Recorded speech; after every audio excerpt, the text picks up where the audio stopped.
dan marilah kita sama-sama merebut kesempatan di bulan Ramadan ini untuk kita sama-sama berinfak melalui Yayasan Mihrab sebagai pengurus urusan kebajikan anda dalam menyantuni golongan-golongan asnaf B40 dan seumpama dengannya, termasuk dengan anak yatim.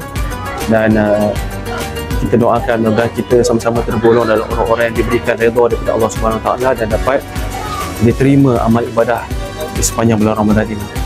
Dan tidak lupa juga saya ingin mengajak kepada para penginfak yang berminat untuk sama-sama dengan Yayasan Mihrab untuk kita taja anak yatim golongan B40 dalam program akan datang, terutama pada malam aspirasi yang akan diadakan dalam masa beberapa bulan lagi ini.